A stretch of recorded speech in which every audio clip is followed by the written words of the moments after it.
नमस्कार, हमारे social media network news धारा पर आपका बहुत बहुत स्वागत है। मैं हूं आपके साथ प्रियंका मिश्रा। और पहलगाम हमले के 2 दिनों के भीतर ही भारत का सबसे मजबूत हथियार यानी कि अरब सागर में भारत का सबसे मजबूत एयरक्राफ्ट कैरियर आईएनएस विक्रांत की जिस तरह से वहां पर तैनाती हो चुकी है, ऐसे में पाकिस्तान के लिए ये सांसें ऊपर नीचे होने वाली बात होगी। और जाहिर सी बात है कि इस घटना से पाकिस्तान के न केवल रोंगटे खड़े हुए होंगे बल्कि पाकिस्तान का हर एक आला अधिकारी इससे डरा हुआ नजर आ रहा है। यही वजह है कि पाकिस्तान में रात 2 बजे अब सुरक्षा को लेकर कहीं बैठक हो रही है, कहीं संसद और तमाम बड़े आला अधिकारियों को बुलाया जा रहा है, जिसको लेकर बातचीत से लेकर प्रेस कॉन्फ्रेंस रात में 2 बजे तक की गई है। और जिसको लेकर पाकिस्तान के एक नेता का कहना है कि पाकिस्तान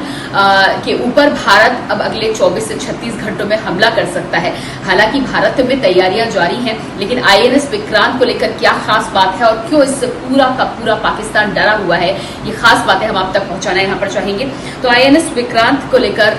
अगर पाकिस्तान की बात की जाए तो पाकिस्तान के बाद सबसे पहले तो इस तरह का कोई मजबूत एयरक्राफ्ट कैरियर नहीं है जो ताकत भारत के पास है। हालांकि अगर सैनिक क्षमता में भी देखा जाए तो भारत पाकिस्तान से हर कीमत पे दुगना और 20 साबित होता है, लेकिन उसके बावजूद भी जिस तरह से पाकिस्तान गीदड़ भपकी देता हुआ नजर आता है और परमाणु हथियारों का मुकाबला करने की बात करता हुआ नजर आता है, ऐसे में आईएनएस विक्रांत ये भारत की ऐसी मजबूत ताकत है जो अरब सागर में न केवल भारत के लिए सन 71 में एक बड़ी जीत का कारण बनी थी, बल्कि एक बार फिर से आईएनएस विक्रांत भारत के सामने एक बड़े प्रहरी की तरह खड़ा हुआ है। तो 71 की लड़ाई में आईएनएस विक्रांत पहले भी पाकिस्तान को मजा चखा चुका है, जब बांग्लादेश में पाकिस्तानी सैनिकों के ऊपर आईएनएस विक्रांत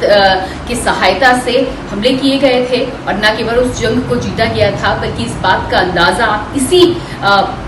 तथ्य और फैक्ट से लगा सकते हैं कि इस युद्ध के बाद आईएनएस विक्रांत में काम कर रहे 2 अधिकारियों को महावीर चक्र और 12 अधिकारियों को वीर चक्र दिया गया था, जो कि एक बड़ी उपलब्धि है। और ये आईएनएस के तमाम उन काम करने वाले ऑफिसर्स और अधिकारियों को दिया था जिन्होंने अपनी बहादुरी का परिचय दिया था। और इसका सबसे बड़ा और सबसे मजबूत कारण रहा था 19वीं खत्ते की लड़ाई में आईएनएस विक्रांत, जिसके बाद एक बार फिर से उसकी वो स्थिति नहीं रही। पाकिस्तान ने इसको लेकर कई तरह की अफवाहें भी उड़ाई, लेकिन सन 2000 में पूर्व प्रधानमंत्री अटल बिहारी वाजपेयी जी की सरकार में एक बार फिर से इसे रिवाइव करने का काम किया गया, क्योंकि करगिल के समय ये जरूरत महसूस की गई। जब रिवाइव करने की शुरुआत आई तो कई परेशानियां भी भारत के सामने आई, लेकिन उन परेशानियों से दूर हटते हुए भारत की केवल कम से कम 500 कंपनियों ने मिलकर आईएनएस विक्रांत को एक बार फिर से रिवाइव करने का काम शुरू किया। और इन कंपनियों की अगर मैं बात करूं तो DRDO, HL, HAL, Tata, Jindal group, SR group, ऐसी कई बड़ी कंपनियां हैं जिन्होंने मिलकर आईएनएस विक्रांत को रिवाइव करने की काम शुरू किया। आईएनएस विक्रांत के लिए जो एलॉय स्टील बनता है, यानी कि विशेष तरीके का जो स्टील तैयार किया जाता है, पहले भारत के पास वो क्षमता नहीं थी, जिसके बाद भारत के ही वैज्ञानिकों और भारत के इंजीनियर्स ने मिलकर इस क्षमता को भी डेवलप किया। और अब भारत में आईएनएस विक्रांत की कील से लेकर इस तमाम स्टील का उत्पादन खुद भारत में होता है, यानी कि मेक इन इंडिया के तहत भी आईएनएस विक्रांत को यहाँ पर रिवाइवल की जो बात उस समय की गई थी, उसमें भी कहीं ना कहीं ये तथ्य निकलकर सामने आता है। जिसके बाद पाकिस्तान को ये हर मोर्चे पर मुंह की खाने को मजबूर कर सकता है। अब आपको कुछ खास बातें बताते हैं कि आईएनएस विक्रांत जो है ये मात्र एक एयरक्राफ्ट कैरियर नहीं है, बल्कि अरब सागर और समंदर पर पूरे चलते फिरते एक शहर की तरह ही है। यानी कि अगर हम इसके एरिया की बात करें, इसकी मजबूती की बात करें, इसकी क्षमता की बात करें, तो ये पूरे एक जयपुर शहर के बराबर सरीखे शहर को, ये आधे शहर को बिजली प्रदान कर सकता है, बिजली मुहैया कराने का काम कर सकता है। इतना पावर आईएनएस विक्रांत और उसके आसपास जो बेड़ा है उसमें मौजूद है। यानी कि आप अंदाजा लगा सकते हैं कि इस आईएनएस विक्रांत के साथ भारतीय सेना कितने दिनों तक युद्ध क्षेत्र में डटी रह सकती है और अरब सागर से लेकर तमाम समंदर का जो एरिया है उसमें कितनी सुरक्षा के साथ, कितना सेफ हमारी सीमाओं को रखा जा सकता है, इस बात का अंदाजा आप लगा सकते हैं। इसके बाद अगर हम बात करें कि कितना लंबा चौड़ा ये है, तो जिस तरह से मैंने कहा कि ये करीब एक चलते फिरते शहर की तरह लगता है। 10 मंजिला इमारत के बराबर इसकी ऊंचाई है, यानी कि 10 डक हैं इसमें, जिसमें अलग अलग तरह की सुविधाएं भी मुहैया हैं। फिर चाहे तमाम जो एरोप्लेन से लेकर हेलीकॉप्टर और भारत के जो तमाम लड़ाकू विमान हैं उनको उतारने के लिए 2 फुटबॉल मैदान के बराबर इसमें रनवे ही है। इसके अलावा इसकी क्षमता की बात करें तो 1 घंटे में करीब 1 से 1,500 लोगों का खाना यहाँ पर प्रिपेयर किया जा सकता है, यानी कि बड़ी आर्मी की टुकड़ी को आसानी से यहाँ पर वो तमाम सुविधाएं मुहैया कराई जा सकती हैं जो युद्ध क्षेत्र में उनके लिए जरूरी हो, और अधिकारियों से लेकर तमाम स्ट्रेटेजिक लोग भी आराम से INS विक्रांत के साथ रहकर युद्ध की तैयारियां कर सकते हैं। इसके अलावा यहाँ पर अगर बात करी जाए फ्यूलिंग की, सबसे बड़ी बात है कि जब इतना बड़ा एयरक्राफ्ट कैरियर है तो उसको लेकर क्षमता, कब कब उसकी रिफ्यूलिंग होगी, इन तमाम चीज़ों का ध्यान रखना भी, अगर आने वाले समय में कभी युद्ध की स्थिति आती है या जैसी स्थिति चल रही है ऐसे में स्थिति खराब होती है तो ये तमाम चीज़ें जो गौर करने लायक है। तो एक बार INS विक्रांत को फ्यूल कराने के बाद 45 दिनों तक ये समंदर पर भारत के प्रहरी की तरह काम कर सकता है और भारतीय सेनाओं के कंधा से कंधा मिलाकर उनको बैकिंग दे सकता है। तमाम तरह की जो सुविधाएं हैं, चाहे लड़ाकू विमानों को उड़ाने की बात करें, कैरियर की बात करें, रसद सामग्री की बात करें, पावर की बात करें, ये तमाम चीजें INS विक्रांत में है जो 45 दिनों तक टस से मस नहीं होंगी और किसी तरह की कोई दिक्कत, असुविधा उपलब्ध नहीं होगी। इसके अलावा भी एक बार रिफ्यूल करने के बाद, फ्यूल करने के बाद 45 दिनों के बाद अगर आप इसकी रिफिलिंग या रिफ्यूलिंग भी करना चाहते हैं तो समंदर में ही इसकी रिफ्यूलिंग हो जाती है, यानी कि इसे कहीं और ले जाने की जरूरत नहीं है। हालांकि एक बात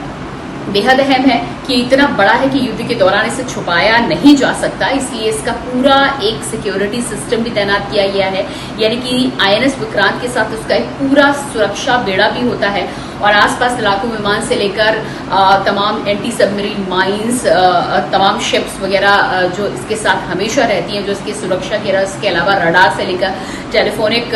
जो तमाम सुविधाएं हैं वो उससे, और आधुनिकतम सेना की जो तकनीक है उससे इसे लैस किया गया है, जिससे अगर किसी तरह का खतरा इसके आसपास हो तो उसे वहीं पहचान कर वहीं एयर टू एयर भी खत्म किया जा सके और इस तक पहुंचने से पहले उस खतरे को वहीं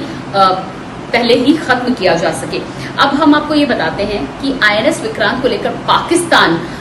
की जो पहले सांसें अटकी हुई हैं और पाकिस्तान के लिए जो सबसे बड़ा खतरा ये बन सकता है आने वाले समय में, वो क्यों है? वो इसलिए है कि अरब सागर में INS विक्रांत की जो क्षमता है और जहां पर पाकिस्तान की तरफ इसकी तैनाती अभी से कर दी गई है, उसकी सबसे बड़ी बात है कि INS विक्रांत और उसका पूरा बेड़ा जब पाकिस्तान की तरफ तैनात कर दिया जाएगा तो पाकिस्तान का जो पोर्ट और बंदरगाह है, जहां से पाकिस्तान की लगभग 70% इकोनॉमी डिपेंड है, यानी कि ट्रेड वहां से होता है, और 80% पेट्रोलियम से जरूरी उसके आयात और निर्यात की जो चीजें होती हैं वो भी उसी पोर्ट से होती हैं। यानी कि अगर INS विक्रांत और उसके पूरे बेड़े को वहां पर तैनात किया गया, जो कि तैयारी हो चुकी है और वहां पहुंच भी चुका है, इस बात की जानकारी है, और पाकिस्तान की तरफ अगर इसकी नजर रख दी जाए तो पाकिस्तान उस पोर्ट का इस्तेमाल नहीं कर पाएगा सुरक्षा कारणों के चलते, जहां पर इसके 70% ट्रेड और 80% पेट्रोल से जुड़ी फ्यूलिंग और तमाम जो सुविधाएं होती हैं उसको वहीं पे ब्लॉक किया जा सकता है, जो पाकिस्तान की रीढ़ की हड्डी को तोड़ने का काम कर सकता है। इसके अलावा यहाँ पे बात करें तो ट्रेड का खात्मा हो गया, पेट्रोल का खात्मा हो गया, और पाकिस्तान के पास पेट्रोल को लेकर पहले ही दिक्कत है। अगर ऐसी स्थिति होती है तो 6-7 दिन लड़ाई की बात अभी की जा रही है, और अगर इसे यहाँ पर ब्लॉक कर दिया जाए तो शायद 3 से 4 दिन में ही पाकिस्तान की हवा निकल जाए और इस तरह की स्थिति में पाकिस्तान आ जाए कि मजबूरन इस तरह की कोई सुविधा उस तक पहुंचने लायक ही नहीं रहे, इस पोर्ट को अगर ब्लॉक कर दिया जाए अरब सागर में पाकिस्तान की तरफ से। आगे अगर एक पोर्ट को ब्लॉक कर दिया जाता है तो तेल को पाकिस्तान बूंद बूंद तरस जाएगा, और तेल सामग्री के साथ ही साथ रसद सामग्री की जो बात हुई है वो भी पूरी तरह से ब्लॉक हो जाएगी, जिसकी वजह से ये बड़ा खतरा साबित हो सकता है। और यही वजह है कि भारत की जहां सबसे बड़ी ताकत है, वहीं पाकिस्तान की तरफ जब से इसकी तैनाती की खबर सामने आई है, पाकिस्तान के तमाम आला अफसर, फिर चाहे वो सेना के चीफ हो, आर्मी जनरल चीफ हो, या फिर पाकिस्तान के प्रधानमंत्री हो, सबकी सांसें अटकी हुई हैं। और अब देखना ये होगा कि आने वाले समय में जो भी स्थिति बनती है उसमें क्या कुछ देखने को मिलता है, लेकिन ये बात बिल्कुल तय है कि INS विक्रांत भारत की तरफ से वो मजबूत दीवार है जो भारत की सुरक्षा के साथ ही साथ पाकिस्तान के लिए हमेशा बड़ा खतरा और बड़ी मुसीबत साबित हो सकती है।